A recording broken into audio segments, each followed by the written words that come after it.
Bonjour à tous, petit message très rapide avant de commencer cette vidéo. Si le contenu vous plaît, n'hésitez pas à lâcher un like et à vous abonner à la chaîne. Et accessoirement, on est aussi en live plusieurs soirs par semaine sur Twitch. Le lien est dans la description. Bonne vidéo!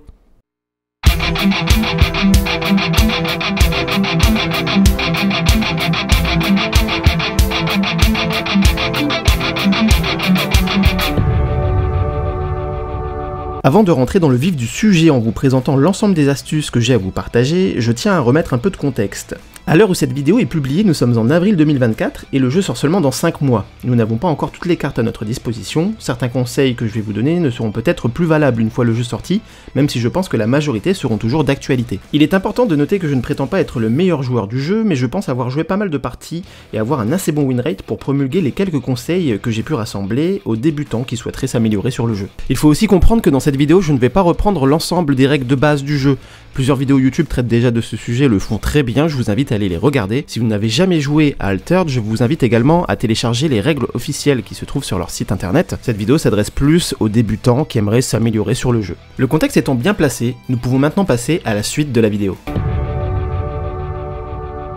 Vous vous en êtes sûrement rendu compte si vous avez déjà lancé quelques parties d'Altered, mais les ressources que nous avons à notre disposition sont précieuses. Nous disposons principalement des cartes que nous avons en main, des cartes de notre réserve, ainsi que des permanents qui viendront nous soutenir pendant la partie. A l'heure actuelle, chaque héros nous permet de garder pas plus de 2 cartes en réserve et 2 permanents sur le terrain à la fin du tour. Sachant que nous commençons la partie avec seulement 3 cartes en main, il est nécessaire de bien construire son deck afin de ne pas être à court de ressources. Ce qui nous amène au premier conseil.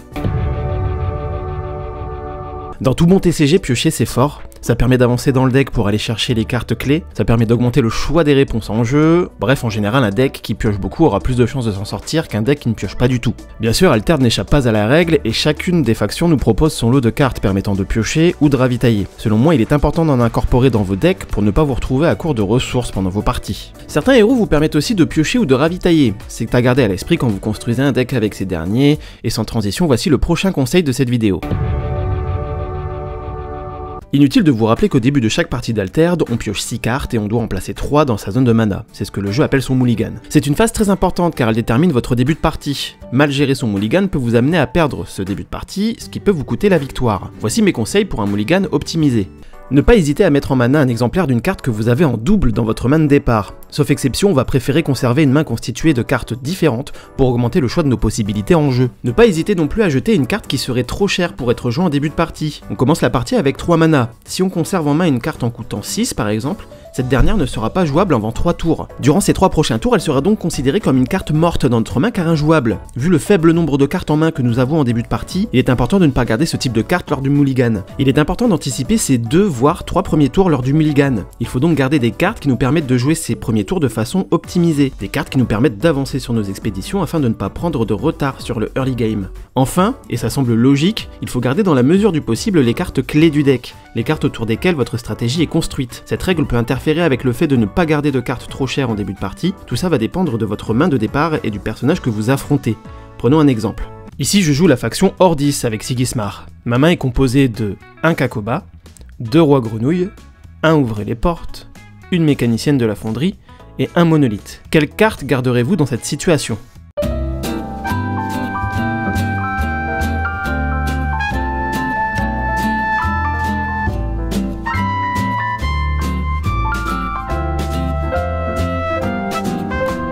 Ici on peut immédiatement voir le roi grenouille en double, on peut donc en jeter un sans souci. Notre premier tour serait potentiellement la mécanicienne de la fonderie et le roi grenouille restant, ou alors on peut voir qu'on a un Kakoba en tour 3, mais son effet ne serait pas optimisé.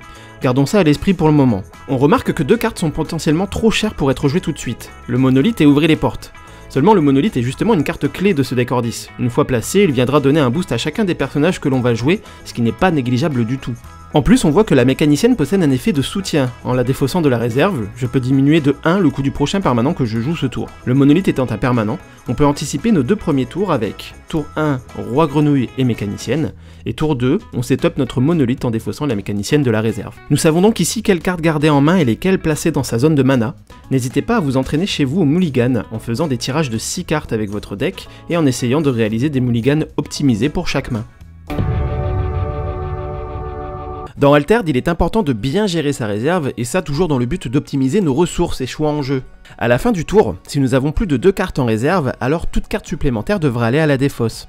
Pour éviter de perdre des cartes bêtement, il va toujours falloir vous questionner pour savoir s'il ne vaut pas mieux jouer une carte de la réserve plutôt qu'une carte de votre main. Dans cet exemple, on peut voir que j'ai une pionnière Bravos en réserve et une traceuse Bravos en main. Ce sont toutes les deux des tours 2, et on voit qu'en termes de statistiques, elles possèdent chacune 3 de force en terre et en eau, et la traceuse possède 3 de force en plante, contrairement à la pionnière qui en possède 0. Je vais un peu spoiler un prochain conseil de cette vidéo, mais ici on peut voir que sur l'expédition du compagnon à droite, mon adversaire et moi jouons tous les deux sur les biomes de l'eau et de la terre. Pour ce tour, la force en plante ne comptera pas. Dans cette situation, il est donc beaucoup plus optimisé de jouer la pionnière Bravos à droite, qui va couvrir les biomes qui nous intéressent et qui va libérer une place en réserve, plutôt que de jouer la traceuse Bravos de la main qui n'apporterait en plus-value que sa force en plante, mais ceci est inutile ce tour. On va préférer garder cette dernière en main. On va passer assez vite sur ce conseil car cela paraît logique, mais les cartes de la réserve adverse sont toujours à vérifier, que ce soit pour anticiper les options de jeu sur chaque expédition, mais aussi pour checker les effets de soutien, jouables en défaussant la carte de la réserve. Avoir ces informations peut nous permettre d'anticiper le jeu adverse et de s'adapter en cherchant des solutions, ou alors de venir saboter les cartes clés de notre opposant. Il faut toujours garder à l'esprit qui est le premier joueur du tour en cours et qui sera le premier joueur du prochain tour. C'est important pour ne pas se faire surprendre et pour jouer de façon optimisée. Ce qui est bon à savoir quand on est premier joueur, c'est qu'on peut saboter une carte de la réserve adverse avant que celle-ci ne soit jouée. Faut se bouger quoi. On peut jouer une carte forte de notre réserve avant qu'elle ne se fasse saboter. C'est pas évident. Qu'étant donné que notre adversaire n'a pas encore joué, nous n'avons aucune information sur son intention de jeu, cela nous oblige donc à dévoiler la nôtre et à jouer en quelque sorte à l'aveugle. Vous êtes d'accord? Bon, là je pense qu'il faut commencer à se vénérer un peu. Et enfin que les cartes coûtant 1 de mana permettent justement d'éviter la situation précédente. En les jouant, vous redonnez la main à votre adversaire et le forcez à dévoiler son intention de jeu. On va jouer le Ratatosk hein, pour voir. Petite carte à 1 pour voir ce qu'il fait exactement. Ce qu'il faut garder à l'esprit quand on est deuxième joueur, c'est qu'on peut possiblement se faire saboter une de nos cartes en réserve. Il est donc important de l'anticiper et de jouer avec cette éventualité en tête. On a également plus d'informations sur l'orientation du jeu de notre adversaire. C'est très fort surtout dans les premiers tours car nous avons peu de mana et ça nous permet de jouer en réaction à ce que fait notre opposant. Ici je vois que mon adversaire a joué son monolithe et qu'il n'a plus de mana. Il ne va donc plus rien jouer ce tour. J'ai donc juste à venir jouer du côté de son token pour me permettre de le bloquer et d'avancer. C'est marrant, Altered, ça a l'air d'être le premier TCG de beaucoup de gens. Je trouve ça intéressant. Savoir qui sera le premier joueur du prochain tour va vous permettre d'optimiser votre jeu en fonction, et dans certaines situations d'augmenter la value de vos cartes. Voyons ça par un exemple. Lors de ce tour, on voit que c'est mon adversaire qui joue en premier. Je ne vous apprends rien en vous disant que dans Altered, les participants obtiennent le jeton premier joueur chacun leur tour. Ici, ça signifie que ce sera moi le premier joueur du prochain tour, et il est important que je garde ça à l'esprit pour jouer mes cartes. En effet, je possède en main le puissant Djinn en version rare. On peut voir que lorsqu'il quitte mon expédition, je peux le mettre dans ma zone de mana, mais que si je ne le fais pas, je vais pouvoir piocher une carte. On commence maintenant à comprendre qu'il est important d'avoir anticipé le fait que j'allais être le premier joueur au prochain tour. Pourquoi? Parce qu'une fois que mon adversaire aura joué, je pourrai placer mon Djinn sur l'expédition de mon choix. À la fin du tour, mon Djinn va quitter l'expédition pour se retrouver en réserve, je vais donc pouvoir choisir de profiter de son effet de pioche. Étant donné que c'est moi qui vais jouer en premier le tour suivant, je pourrai immédiatement ressortir mon Djinn de la réserve et le rejouer sur une expédition sans risque de me le faire saboter. Il quittera donc une deuxième fois l'expédition à la fin du prochain tour et je pourrai de nouveau profiter de son effet en le mettant cette fois-ci dans la zone de mana. En 2 tours, la même carte m'a permis de piocher et de ramper, donc d'augmenter mon nombre de mana. Bien sûr, on aurait pu réaliser cette action même si on avait été le deuxième joueur au prochain tour, mais dans ce cas, on courait le risque de se faire saboter notre carte et donc de ne pas prendre le dessus en termes de mana sur notre adversaire. Vous l'aurez donc compris, savoir qui va jouer en premier c'est important, c'est savoir qui va avoir en premier une influence sur le jeu en cours, et il faut toujours que vous gardiez ça à l'esprit lors de vos parties.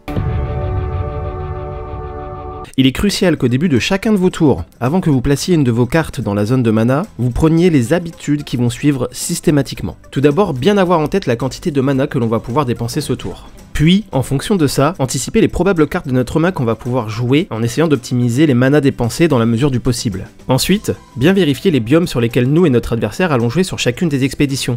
En fonction de ça, certaines cartes sont à garder impérativement alors que d'autres vont se retrouver totalement inutiles. Enfin, toujours observer la quantité de mana que notre opposant aura pour jouer et son nombre de cartes en main. Il faut aussi vérifier si le joueur en face possède des permanents et leurs effets pour ne pas se faire surprendre. Toutes ces informations sont nécessaires pour planifier au mieux notre tour et essayer d'anticiper quelques coups de notre adversaire. Dans cette situation, on doit choisir quelle carte mettre dans notre zone de mana. On voit qu'on en possédera donc 8 au début du tour. Sur l'expédition du héros, on joue les biomes de la plante et de l'eau alors que notre adversaire joue uniquement la plante.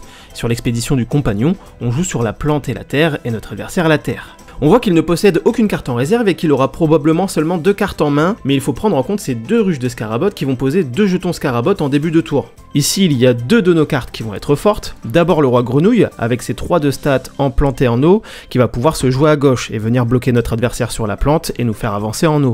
Puis la gardienne Ordis, qui avec ses 3 de stats en terre va pouvoir bloquer l'adversaire à droite et nous faire avancer par la même occasion, et en plus grâce à son effet va rajouter de la présence sur l'expédition de gauche. Étant donné que nous sommes le premier joueur de ce tour, nous allons pouvoir jouer le roi grenouille avant de nous le faire saboter. On a donc pour le moment notre gardienne Ordis pour 3 et notre roi grenouille pour 2. Il nous restera 3 de mana à dépenser. Si on joue en premier notre roi grenouille, il faut anticiper que notre cadet Ordis en réserve peut probablement se faire saboter. Il est donc moins risqué ici de garder le Ratatosk et le cadet Ordis en main qui nous assureront nos 3 de mana restants pour un tour optimisé. Le ouvrir les portes doit donc aller en mana. Dans le meilleur des cas, notre cadet Ordis en réserve ne se fera pas saboter et on pourra le jouer immédiatement après le roi grenouille, ce qui nous permettra de conserver un cadet Ordis en main pour le possible prochain tour. Dans le pire des cas, notre cadet Ordis se fera saboter, mais l'ayant anticipé, on pourra jouer celui qu'on a gardé en main et faire un tour optimisé en termes de ratio mana utilisé, carte posée. Vous l'avez compris, dans Altered, l'objectif pour remporter la partie est que nos 2 expéditions, celle du héros et celle du compagnon, se rejoignent avant les expéditions de notre adversaire. Au début de chaque tour, il vous faut toujours vérifier où vous en êtes et où en est votre adversaire sur l'avancement des expéditions. Si en début de tour, un joueur se retrouve dans cette situation, c'est qu'il a besoin de gagner d'un seul côté pour remporter la partie. Par contre, si au début du tour, un des 2 joueurs se retrouve dans cette situation, c'est qu'il est obligé d'avancer des 2 côtés s'il veut gagner ce tour. C'est toujours bon à savoir avant d'entamer une manche. Autre chose à noter, en partie, à partir du moment où un joueur se retrouve dans cette situation, c'est-à-dire avec un biome d'avance sur son adversaire, alors théoriquement, ce joueur a simplement besoin de gagner sur une seule expédition chaque tour pour remporter la victoire. Mais bon, ça reste sur le papier. Vous l'aurez compris, à partir du moment où on est en avance sur nos expéditions par rapport à notre adversaire, notre objectif est de gagner au moins chaque tour d'un côté pour être victorieux. A contrario, si nous sommes en retard sur nos expéditions, il va forcément falloir avancer des 2 côtés ou venir bloquer notre adversaire à un moment de la partie. Pour réussir cela, il va falloir être astucieux et surprendre notre opposant. C'est d'ailleurs le sujet du conseil qui suit. Pour ce dernier conseil, on va aller droit au but. Gardez vos effets de surprise ou win condition à jouer en dernier lors de vos tours. Un boost important, une carte envoyée en main, une carte renvoyée en réserve ou alors renvoyée à la défausse, donnez l'information le plus tard possible à votre adversaire pour l'empêcher de pouvoir revenir. Le but est de surprendre l'adversaire en lui faisant croire qu'il l'emporte sur une expédition et en anéantissant ses rêves à la toute fin du tour. Un zoo, une décharge de Kélon ou une intimidation ont toujours beaucoup plus d'impact sur le tour en cours quand ils sont joués à la fin de celui-ci plutôt qu'au début. Le play ici, c'est d'utiliser l'intimidation sur le pignon pugnace. Pourquoi? Parce que c'est un tour 4 et que le zoo marche que sur les cartes qui coûtent 3 ou moins. Donc intimidation sur le pignon qui retourne en main. Le mage danseur qui est boosté. Donc là mon adversaire passe. Et là tout simplement zoo sur le champignon, qui en plus ne restera pas au prochain tour. Le mage danseur qui est reboosté, et on gagne des 2 côtés. On reprend l'ascendant sur la game. Bon là, s'il nous fait son Yongsu, il se prend un zoo direct. Hein. Pour 1, c'est le vendangeur.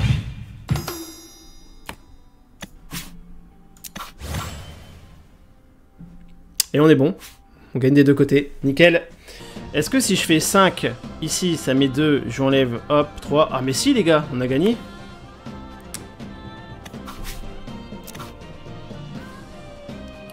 Dorothy, on arrive à 2, on lui dégage son Scarabot. À 3, ça dégage, il est 4 contre 2. Il nous reste 2 de mana ici. On vient se caler ici tranquillement. Mais alors tranquillement, hein. Y a pas de violence, ça s'est fait dans le calme. Et là c'est gagné. Bref, gardez la surprise pour la fin. Et oui, il n'y a pas de secret, je vous apprends rien. Si vous souhaitez vraiment vous améliorer sur Altered, il vous faut jouer et rejouer. Ne pas rester cantonné qu'à un seul deck ou qu'à une seule faction. tout essayer. Vous connaîtrez forcément mieux tous les rouages d'un deck en jouant avec qu'en jouant contre. Donc multipliez les parties, soyez curieux, intéressez-vous aux decklists. Si vous jouez contre un deck qui vous a plu, n'hésitez pas à recopier sa decklist ou à essayer de le reproduire. Vraiment intéressez-vous au jeu et vous verrez que vous vous améliorerez naturellement. Après, si jamais, voilà, moi je dis ça comme ça, vous n'avez pas le temps, vous ne trouvez pas le temps de tout essayer, vous n'avez pas envie de tout jouer mais vous voulez quand même vous renseigner sur les decklists du moment, moi je connais un petit streamer qui vient de débuter là sur Twitch, je vous laisse le lien en description, n'hésitez pas à aller faire un tour. Bien entendu, je ne suis pas le seul créateur de contenu sur Altered, si vous voulez votre dose journalière, vous pouvez faire un tour sur l'ensemble de ces chaînes, vous m'en direz des nouvelles. Merci à vous qui êtes restés jusqu'à la fin de cette vidéo. Merci également à tous ceux qui prendront le temps de liker, de s'abonner, de laisser un commentaire ou de passer faire un coucou sur un live Twitch. Quel jeu! Quel jeu que cet Altered avec une complexité et une profondeur déjà passionnantes alors que nous ne connaissons pas encore toutes les cartes. Il n'est à n'en pas douter que d'autres vidéos de ce genre sortiront sur ma chaîne. J'ai bien conscience que tous les conseils que j'avais à vous donner sur le jeu ne tiendraient pas dans une vidéo de moins de 20 minutes. Je vous laisse le temps de digérer cette vidéo. Si vous souhaitez des conseils en live, vous savez ce qu'il vous reste à faire. N'hésitez pas à me faire des retours en commentaire de cette vidéo. Toute critique est bonne à prendre tant qu'elle est constructive, afin d'améliorer les prochains contenus de ce genre sur la chaîne. Hâte que le jeu sorte, hâte de rencontrer cette communauté d'Altered, hâte de jouer. Bref, c'était Falk. Bon jeu à tous.